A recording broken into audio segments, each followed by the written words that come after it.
नमस्कार, Escorts online training channel में आपका स्वागत है। मैं हर्षवर्धन और ये है क्रॉप प्रोडक्शन टेक्नोलॉजी सीरीज। आज का ये एपिसोड पेस्टिसाइड्स के ऊपर है। हमारे साथ हैं आर माधवन, खेती विशेषज्ञ और एक इंजीनियर जो पिछले 30 सालों से सफलतापूर्वक खेती कर रहे हैं। तो आइए पेस्ट कंट्रोल और पेस्टिसाइड्स को समझने और सीखने की कोशिश करें। इस एपिसोड में स्वागत है माधवन जी, कृपया शुरू करें। धन्यवाद हर्ष।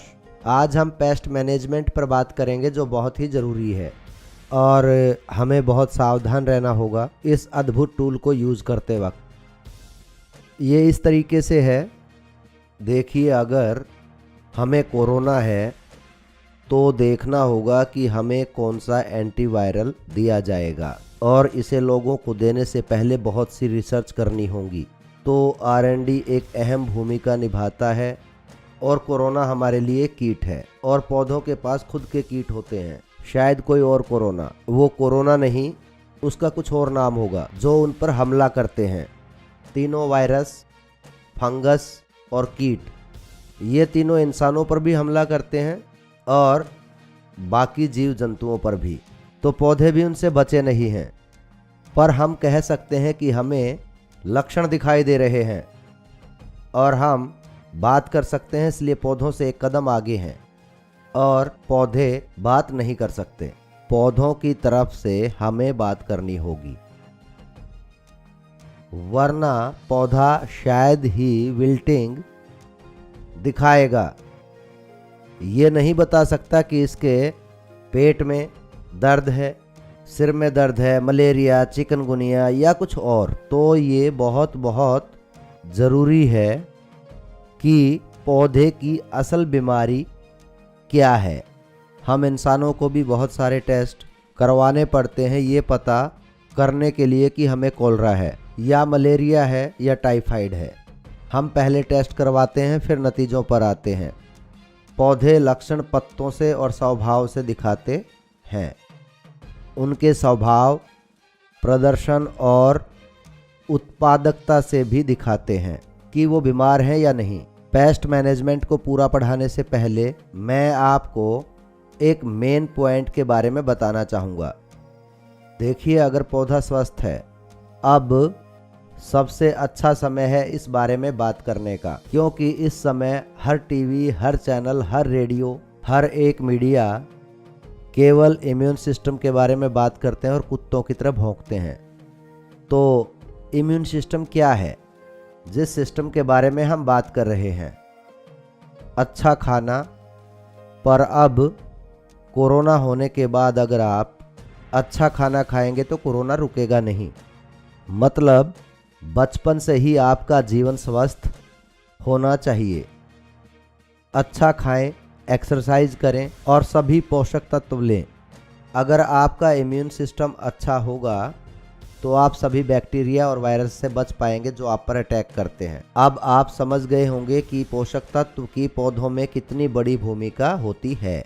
मतलब मिट्टी में अच्छे पोषक तत्व डाले हों तो फसल कई तरह की बीमारियों से लड़ पाएगी, जिसकी वजह है ये है इम्यून सिस्टम। पौधों का इम्यून सिस्टम न्यूट्रियल्स प्रोग्राम से बनाया जा सकता है। हम सब जानते हैं कि डॉक्टर कहते हैं कि आपको प्रोटीन लेना है, ये लेना है, वो लेना है, तो आप कोरोना से लड़ सकते हैं। इसका मतलब क्या है कि खाना किसी भी पैथोजन के खिलाफ लड़ने में अहम भूमिका निभाता है। तो हमें खाना होगा, पोषण लेना होगा, क्योंकि पौष्टिक खाना किसी भी महामारी से लड़ पाएगा। इसी तरह ये फसल पर भी लागू होता है। शायद आप मेरे पिछले एपिसोड से समझ गए होंगे कि पोषण कितना ज़रूरी है, उसके बारे में कैसे पता चले, मिट्टी परीक्षण कैसे करें और कैसे बैलेंस करें। 30 से 40% मैनेजमेंट तो यहीं हो जाती है। शुरू से ही आपने मेरे पिछले एपिसोड देखे होंगे। भूमि की तैयारी, वहाँ से शुरू करते हैं। अगर भूमि अच्छे से तैयार है तो जड़ें सुंदर तरीके से फैलेंगी। मतलब इम्यून सिस्टम जो कि पौधे की ताकत का हिस्सा है। अब अगला है मिट्टी संशोधन करेंगे, फिर पौधों के लिए इम्यूनिटी सिस्टम, और तीसरा आता है मिट्टी में सही तरीके से पोषक तत्व डालना, और चौथा आता है सिंचाई। सही सिंचाई, ये मैंने अपने पिछले एपिसोड्स में बता दिया है। आप बीमारियों को निमंत्रण दे रहे हैं अच्छे से सिंचाई ना करके। मैं पैथोजन की बात करूं तो वो कुछ और नहीं, इन्फेक्शन है, कीट इन्फेक्शन, और ये ज़्यादा नमी की अधिकता के कारण होते हैं। तो आपकी स्पष्टता के लिए मैं इसे दोबारा से समझा देता हूँ। पेस्ट मैनेजमेंट का मतलब आपको पिछले स्टेप्स पर ध्यान देना होगा, ना कि बीमार होने के बाद। इसका बिल्कुल फ़ायदा नहीं है कि एक बार आपको कोरोना हो गया और उसके बाद आप सोचते हैं कि इम्यूनिटी स्ट्रांग हो जाए, तब इसका कोई फ़ायदा नहीं। पहले आपको कोरोना से गुजरना होगा, फिर उसका ट्रीटमेंट लेना होगा। जो भी हम फसल के बारे में बता रहे हैं वो इंसानों पर भी लागू होता है। बीमारी से पहले संभल जाएं। अब मैं केवल आपको इंसानों का उदाहरण दूंगा ताकि आप अच्छे से समझ जाएं कि कीटनाशक कितने ज़रूरी हैं। कीटनाशक इंसानों की दवाइयों के बराबर है, कृपया उसे अच्छे से समझें। इंसानों की दवाइयां हैं antibiotics, anti fungal creams, antiviral drugs आदि। ये सब हम इंसानों के कीटनाशक हैं। फसल के लिए कीटनाशक क्या है? कई तरह के हैं जो मार्केट में उपलब्ध हैं, अलग अलग बीमारियों के लिए अलग अलग कंपनियों के। हम इस क्षेत्र में हैं तो हमें जानना होगा कि पौधे को स्वस्थ कैसे रखना है। उसके लिए आपको कीट पौधों से दूर रखने होंगे। इसके करने के बाद भी आप बीमार पड़ जाते हैं। जैसे कि मान लीजिए आप अच्छे से खाते हैं, एक्सरसाइज करते हैं, तो भी आप बीमार होते हैं। तो उसके लिए क्या करें? सफाई। हाँ, सफाई। सबके सब कहते हैं, प्रधानमंत्री से लेकर नीचे तबके तक के लोग, और बहुत सारी एनजीओ वो क्या कहती हैं? सैनिटेशन। सैनिटेशन क्या है? मास्क लगाते हैं। क्यों लगाते हैं? ताकि आप दूसरों को संक्रमित ना करें और दूसरा आपसे संक्रमित ना हो, मतलब ये सैनिटेशन है। और साबुन से धोना क्या है? सैनिटेशन। बिल्कुल यही चीज़ आपको फसल के लिए भी करनी होगी, सैनिटेशन। मास्क लगाने की तरह फसल का क्या सैनिटेशन है? और सफाई से मतलब है कि अपनी फसल के आसपास का क्षेत्र साफ रखें, पहला। और दूसरा आप क्या कर सकते हैं? पौधे को स्वस्थ रखें और बाकी जीव जंतुओं को खेत में ही दबा देना चाहिए। आपको समझा देता हूं, जब मैं दूसरे ऑर्गेनिजम्स की बात करता हूं तो आप चूहे बिल्ली के बारे में ना समझें, बिल्कुल भी नहीं। वो आपकी फसल खराब कर देते हैं, वो उसे खा जाते हैं। वो ऐसा क्यों करते हैं? क्योंकि आप उन्हें आमंत्रित कर रहे हैं।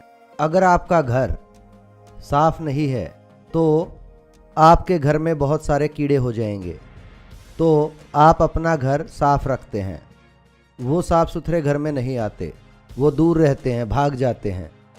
इसी तरह अगर आप खेत साफ रखेंगे तो सभी चूहे बाहर रहेंगे, वो अंदर नहीं आएंगे।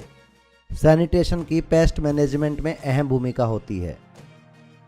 ये कुछ आम तरीके हैं जिन पर आपको ध्यान देना होगा। इसी में आपका 50% मैनेजमेंट हो जाएगा। पिछली कुछ मैंने जो स्टेप बताए उन पर ध्यान देंगे तो वो आपको 50% पेस्ट मैनेजमेंट तक ले जा सकते हैं। अब भारत में हम बहुत ही भाग्यशाली हैं, हमारे पास सूरज है। हमें सूर्य देव का आभारी होना चाहिए। धरती पर सबसे अच्छा सूरज केवल भारत में है, किसी दूसरे देश के पास ये नहीं है। ये हमारे पास बहुत ही अच्छा नेचुरल टूल है। आप क्या कर सकते हैं? गर्मियों से पहले जो आपकी फसल होगी, गर्मियों से पहले धरती को जोतकर धूप में छोड़ दें सोलराइजेशन के लिए, ताकि सूरज आकर सभी कीट, फंगल और इन्फेक्शन को मिट्टी में ही जला दे। और ये आपके लिए बिल्कुल फ्री में होगा, वो छुप नहीं पाएंगे। केवल भारत को छोड़कर कोई भी देश ऐसा नहीं कर सकता। केवल एक चीज़, कारण ये है कि आपको इसमें केवल मैकेनिकल टूल का ही इस्तेमाल करना होगा। 9 या 11 से 12 बार इसकी जुताई करें। ये गहरा है कि नहीं, पर मैं आपको सलाह दूंगा कि सीजल करें, कोई परेशानी नहीं, सीजल करें। और अगर उस वक्त वहाँ नमी होगी और उसे 3 हफ्तों के लिए छोड़ दें ताकि सूरज 40 तक पहुंच सके। मैं अपने खेत में ऐसा ही करता हूं। मेरे खेत में बहुत सी जड़ों में होने वाली बीमारियां थी। 80% जड़ों की बीमारी वहीं ख़त्म हो जाती हैं। और आप क्या चाहते हैं? मिट्टी को इन्फेक्शन से बचाने के लिए आप इन्हीं स्टेप्स का ध्यान देकर इस्तेमाल करें। अब ये बात स्पष्ट है, हमें ताकत चाहिए ना कि कोरोना। फिर भी कोरोना हो जाए तो क्या करें? आपके पास दवाइयाँ होंगी अच्छे से लेने के लिए। कृपया ध्यान दें, मैं आसान बातें बताऊंगा, ज़्यादा साइंटिफिक नहीं, बहुत ही सरल। पौधों में कीट होते हैं, उनको फंगल इन्फेक्शन होता है, उनको वायरल इन्फेक्शन होता है। पौधों में ये 3 होते हैं। मैं एक एक उदाहरण दूंगा आपके चयन पर। अगर आप कपास उगाते हैं तो आपको बोलवॉर्म्स मिलेंगे। अगर आप टमाटर उगाते हैं, गोभी उगाते हैं तो भी आपको बोलवॉर्म्स मिलेंगे। तो कुछ भी जो चल रहा है, तो फंगल क्या है? फंगस पत्ते, जड़ें, तने और कॉलर पर हमला करते हैं। हमारी तरह हमें भी फंगल इन्फेक्शन होता है, जैसे हमारी त्वचा पर रिंगवॉर्म्स या फिर कुछ और हो जाता है सफाई ना करने की वजह से। डॉक्टर आपको उसके लिए क्या देता है? एक क्रीम। और वो क्रीम क्या है? फंगिसाइड। आप किसी फंगिसाइड में परफ्यूम डालते हैं और उसका दूसरा नाम रख देते हैं और सोचते हैं अरे वाह, ये तो पता नहीं क्या है, और ये फंगिसाइड होता है। आसान, ये इतना ही आसान है। इसमें थोड़ा सा चंदन की लकड़ी डाल दूंगा, वो चंदन की खुशबू देगा तो आप सोचेंगे अरे वाह, ये तो पता नहीं क्या है। वो कुछ और नहीं, फंगिसाइड है। अगर आपका गला खराब है तो डॉक्टर आपको क्या देंगे? एंटीबायोटिक्स। तो ये क्या है? एक पेस्ट। पौधों के लिए हमें समझना होगा कीट, फंगल और वायरस। अब वायरल क्यों होता है आप जानते हैं, तो हमें इसके बारे में अधिक बात नहीं करनी, क्योंकि पिछले 6 महीने से आप इसके बारे में जान रहे हैं। ये कैसे पैदा होते हैं और आप उन्हें नहीं देख सकते। देखिए, आप एक वायरस को नहीं देख सकते, माइक्रोस्कोप से देख सकते हो, पर नंगी आंखों से नहीं। वो एक अलग बात है। आंखों से देखना संभव नहीं। ये वायरल असल में किसी कैरियर द्वारा लाया जाता है। पौधे के लिए उदाहरण देता हूं। पौधे के केस में वो वेक्टर होते हैं, वेक्टर कैरियर ही होते हैं। वो संक्रमित नहीं होते, पर वो इस वायरस को लाएंगे और वो जब आप पर अटैक करेंगे या फिर पौधे के ऊपर, तो पौधे को वायरल इन्फेक्शन हो जाता है। मैं कीटनाशक से शुरू करूंगा। कीटनाशक में 2 प्रकार होते हैं। जब भी कीटनाशक खरीदने जाएं, ध्यान रखें, मैं इस पर जोर इसलिए दे रहा हूं क्योंकि ये ज़रूरी है। क्योंकि जो भी आप उगाते हैं वो आप लोग खाते हैं और आपके भाई बंद भी खाते हैं। माता पिता, भाई बहन, दादा दादी, सब परिवारजन खाते हैं। जब मैं ये कहता हूँ तो आप मानवता को खिला रहे हैं। तो इन उपकरणों का प्रयोग करते वक्त आपको बहुत ध्यान रखना होगा। अगर आप इसका गलत इस्तेमाल करेंगे तो आप खुद को ही नहीं बल्कि अपने दूसरे भाई बंधुओं की भी जान लेंगे। तो इन उपकरणों का प्रयोग करते वक्त आपको बहुत ध्यान रखना होगा। अब पेस्टिसाइड्स, सिस्टमिक, कॉन्टैक्ट्स, 2 आम चीज़ें। तो सिस्टमिक क्या है और कॉन्टैक्ट क्या है? तो सिस्टमिक अब आप उसे दे चुके हैं। ये हमारे में भी होता है, पर मैं ज़्यादा मेडिकल क्षेत्र में नहीं जाऊंगा और ना ही मेडिकल प्रोफेशन में। मुझे पता है इसे कैसे खाना है, क्योंकि जब मैं बीमार होता हूं तो डॉक्टर मुझे देता है। इसे मैं ऐसे ही समझता हूं। ये बिल्कुल ऐसे ही है जब इन्हें कोई पेस्ट मिलता है। सिस्टमिक मतलब अगर मैं किसी पौधे को सिस्टमिक दवाई देता हूं तो मैं पूरे पौधे को जहर दे रहा हूं। वो जहरीला हो जाएगा। मतलब जब आप सिस्टमिक लगा रहे हैं तो आपको कटाई नहीं करनी, इसका ध्यान रखें। जब भी मैं भारत में जाता हूं तो बहुत से किसान कटाई के वक्त वो सिस्टमिक स्प्रे करते हैं। कृपया ऐसा ना करें। ऐसा करने की बिल्कुल भी सलाह नहीं दी जाती है, क्योंकि जो भी आप उगा रहे हैं आपके ही भाई बंधुओं को खाने हैं, आपके ही जानवरों को खाने हैं। अपने परिचितों को, अपने जानवरों को ये देते हैं तो इसे जहरीला ना बनाएं। जानता हूं कि ये सब आप जानबूझकर नहीं कर रहे। कृपया ध्यान रखें कि क्या सिस्टमिक है और क्या कॉन्टैक्ट। तो अब कॉन्टैक्ट क्या है? ये कीट को निशाना बनाता है। उदाहरण के तौर पर ये कोई केंचुए हैं, अगर उस पर कॉन्टैक्ट पेस्टिसाइड लगा दें, ये सिर्फ केंचुए को मारता है, जहर खत्म हो जाता है, तो ये फसलों पर नहीं चिपकता। आप इसे कटाई के वक्त भी इसे प्रयोग कर सकते हैं।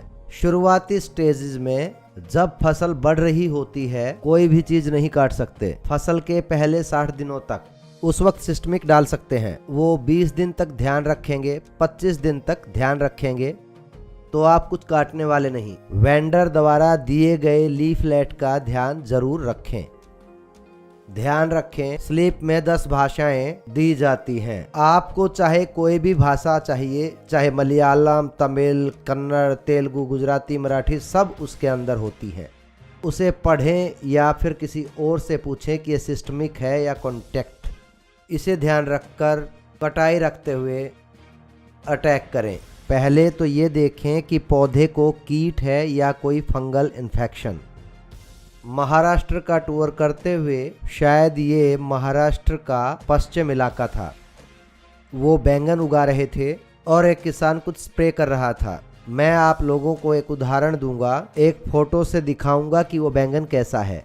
अगर बैंगन पर कोई काला धब्बा है, किसान कह रहा था मैं इसीलिए दवाई छिड़क रहा हूं क्योंकि बैंगन पर काला धब्बा है। ग्राहक खरीद नहीं रहा था तो मुझे इस पर यह स्प्रे करना पड़ रहा है। ऐसा करने के लिए मेरे किसी दोस्त ने या फिर किसी ने सलाह दी थी। ये काला धब्बा किसी तरह का कीट या फंगल नहीं है, ये पोषक तत्व की कमी से है। कृपया इसे ध्यान रखें। आप फंगिसाइड छिड़क रहे हैं पर दिक्कत तो तत्वों की है। क्या आप ये समस्या सुलझा पाएंगे?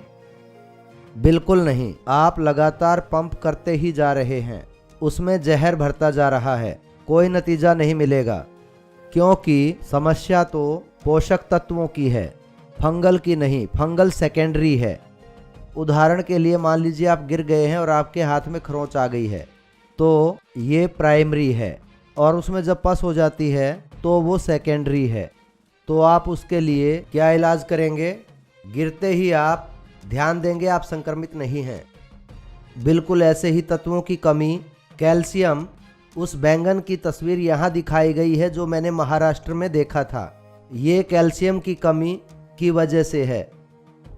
अब कैल्शियम की कमी के लिए इसे तकनीकी नाम दिया गया है जो है ब्लॉसम एंड रॉट।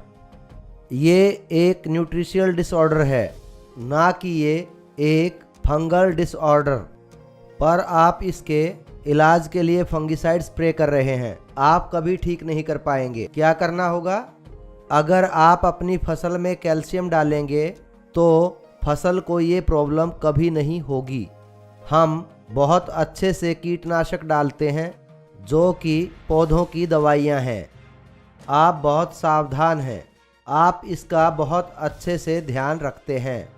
आप किसी भी समय रोड पर दवाई नहीं ले लेते, कोई डॉक्टर ढूंढते हैं। आप इस पर किसी बड़े की सलाह लेते हैं और फिर दवाई लेते हैं। आप ऐसे ही कोई दवाई नहीं निगलते हैं। आप जानते हैं कि क्या होता है।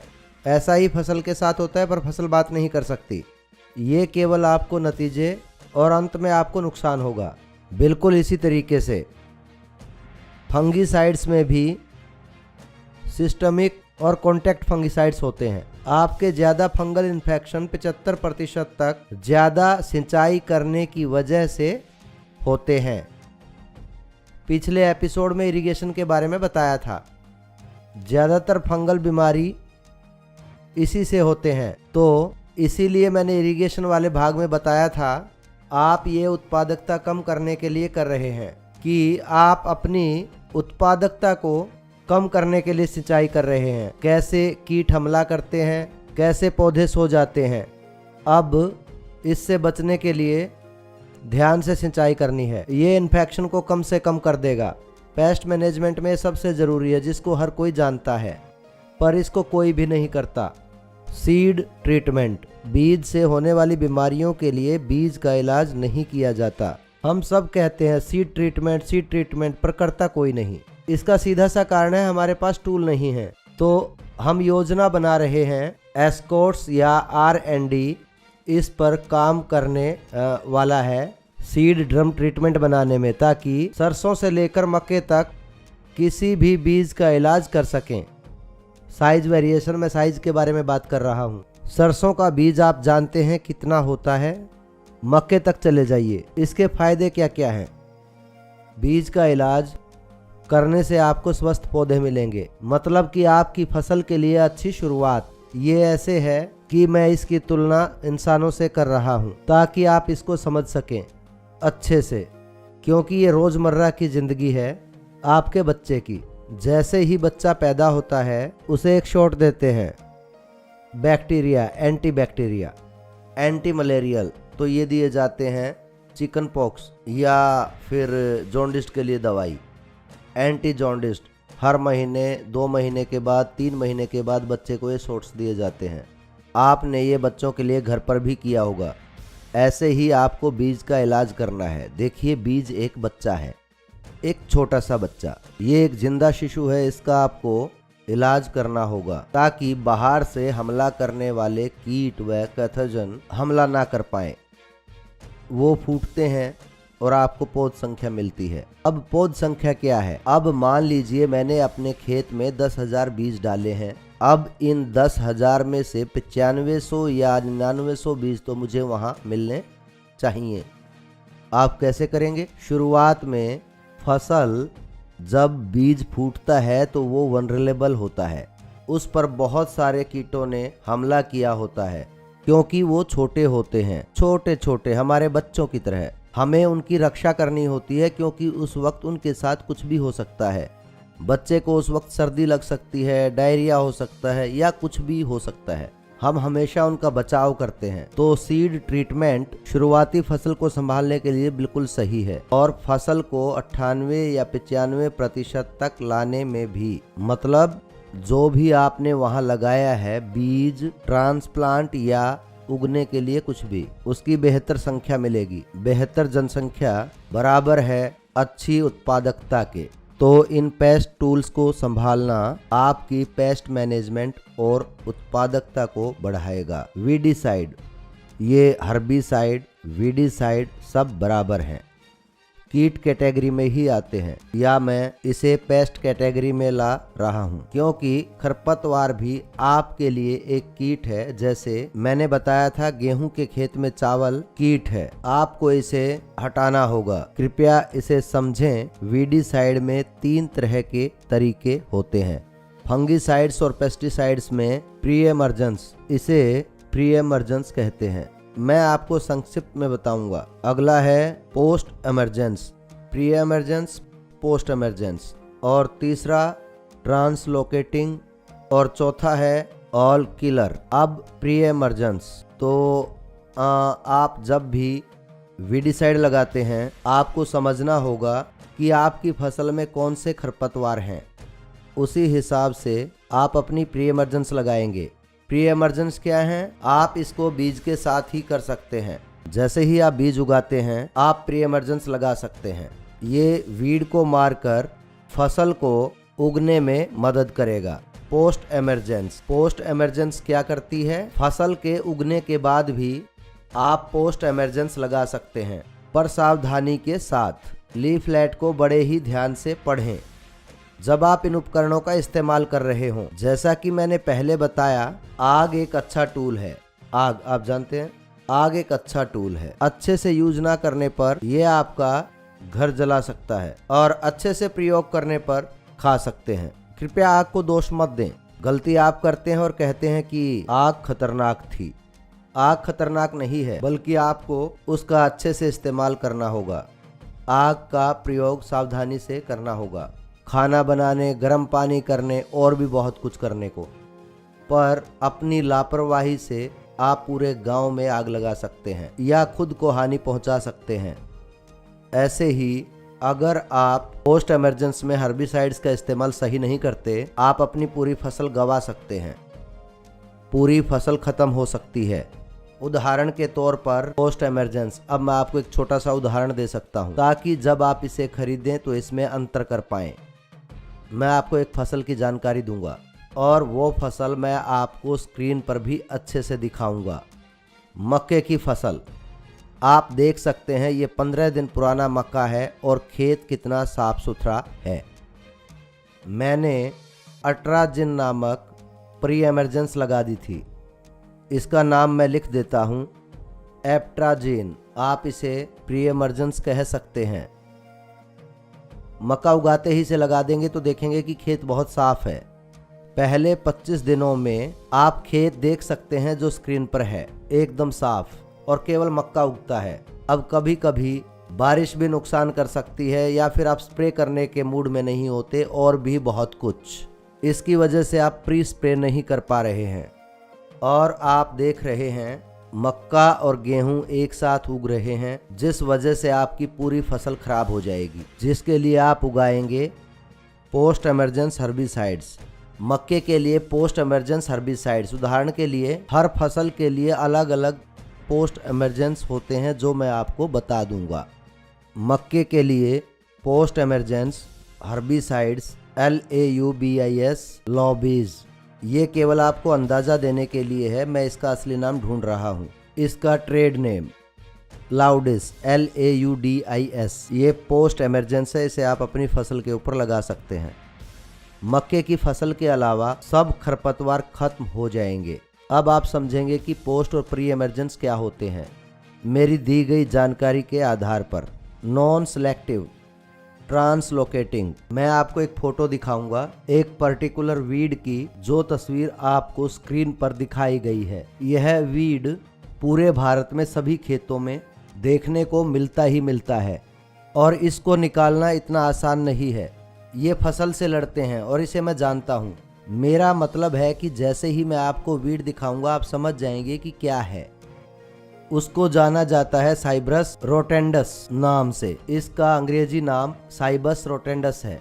ये साइब्रस रोटेंडस एक बल्बस वीड है। इसके नीचे एक बल्ब दिया गया है।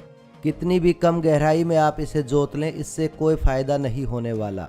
ऐसी खरपतवार के लिए हम दूसरा टूल लेते हैं जिसे हम कहते हैं ट्रांसलोकेटिंग हर्बिसाइड्स। तो मैं आपको ये सब जानकारी दे रहा हूँ।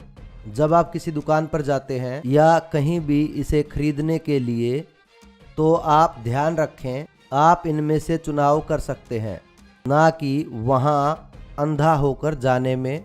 दुकानदार जो आपको दे रहा है आप उसको ले लें। अगर वो अच्छा इंसान होगा तो आपको दे देगा, वरना धोखा भी दे सकता है, कुछ भी हो सकता है। पर अगर आपको जानकारी है कि इसके लिए कुछ है, इसके लिए कुछ है, तो वो समझ जाएगा कि किसान को जानकारी है और सोच समझकर आपको सही से देगा। तो ट्रांसलोकेटिंग का मतलब है जब ये पत्ते के हरे हिस्से पर लगाया जाता है, हरे पत्ते पर हरे पत्ते उसे सोख लेते हैं और जड़ों तक पहुंचा देने का काम करते हैं। वो मिट्टी पर नहीं रहेगा। देखिए अलग अलग उपकरण हैं। जैसे प्री एमरजेंस वो मिट्टी पर काम करेगा, पोस्ट एमरजेंस सेमी ट्रांसलोकेटेंट बिल्कुल भी नहीं। अगर आप इसको धरती पर लगा दें तो कुछ भी नहीं होगा। तो यह केवल हरी सतह पर ही काम करेगा, जो हरा होगा वो जल जाएगा। इसको लगाते वक्त आपको ध्यान रखना होगा कि हमारी फसल भी हरी है, वो भी जल जाएगी। आपको अच्छे से चुनना होगा और ट्रांसलोकेटिंग से जोड़ना होगा, जिसे कहते हैं ट्रांसलोकेशन, वीडिसाइड, किलिंग पेनेरियल वीड्स। चौथा जिसके बारे में हम बात कर रहे हैं नॉकडाउन, जैसे ग्रेनेक्सॉन, इसे कहते हैं ग्रेमेक्सॉन। कृपया ध्यान रखें कि ये उपलब्ध है। ग्रेमेक्सॉन कुछ नहीं, बस एक पैरोक्वेट है। पैरोक्वेट इसका एक्सक्रिय भाग है। आमतौर से ये डेसिकेटिंग पे भी काम कर सकता है। कुछ खेतों में इसे डेसिकेंट के रूप में भी इस्तेमाल किया जाता है। अब कहिए, अगर आपको बरसात के समय खरपतवार से कोई समस्या है ना, बूंदाबांदी हो रही है, आप इसे नहीं लगा सकते क्योंकि ये गीला है। ऐसे समय में आप इस टूल का इस्तेमाल कर सकते हैं। इसको सावधानी से लगा सकते हैं। जिस खरपतवार पर लगाना है उनको निकालने के लिए मैं अधिक दबाव डाल रहा हूं आप पर इन दो बातों के लिए। मैं आपको बता चुका हूं इसके कई भागों पर कि पेस्टिसाइड्स क्या हैं। पेस्टिसाइड्स हैं क्या? डरिए मत, घबराइए मत, ना ही किसी से कोई धोखा खाएं। बहुत ही ज्यादा ध्यान रखें। कीट मुक्त वातावरण बहुत ही जरूरी है अच्छी फसल और उत्पादकता के लिए। यही है जो आपको अपने पौधों को देना होगा, ऐसा वातावरण। एक स्वस्थ वातावरण, हमारी तरह इन्हें भी स्वस्थ वातावरण चाहिए अच्छे प्रदर्शन के लिए। वातावरण अगर स्वस्थ नहीं है, गंदा है, तो क्या मैं काम कर पाऊंगा? नहीं, ये मेरा सवाल नहीं है। जब मैं अपनी बात करता हूँ तो सबकी बात करता हूँ। मैं आप सबको अपना हिस्सा मानकर चलता हूँ। बिल्कुल ऐसे ही अगर आप पौधों के उगने के लिए एक स्वस्थ वातावरण रख सकते हैं, वो कीट व बीमारियों से मुक्त होंगे और उनका प्रदर्शन अच्छा होगा। अंत में मैं कुछ शब्द कहूँगा और इस चैप्टर को बंद कर दूंगा और आगे आने वाले सवालों को देखूंगा कि मैं उनको सुलझा पाऊंगा कि नहीं। मैं इतना ही कहूँगा कि कृपया भेदभाव से कीटनाशक फसल पर ना डालें, क्योंकि वो भोजन श्रृंखला पर रहने वाला है। कृपया ध्यान दें, हम सब जिम्मेदार नागरिक हैं। हम किसान बहुत जिम्मेदार हैं, क्योंकि हम खाना देते हैं और वो खाना अरबों लोगों द्वारा खाया जाता है। तो ये हमारा कर्म है कि हम इन महत्वपूर्ण टूल्स का अच्छे से इस्तेमाल करें।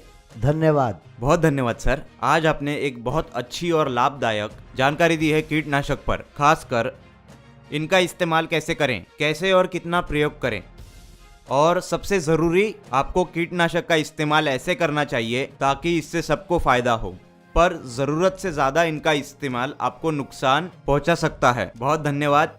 मेरा सभी किसानों से अनुरोध है, आपकी तरफ से कोई सवाल हो या फिर कोई सुझाव, कृपया कमेंट बॉक्स में लिखें इस वीडियो के नीचे। हम जल्दी ही पूछे गए सवालों पर वीडियो लेकर आएंगे शुक्रवार को। बहुत बहुत धन्यवाद।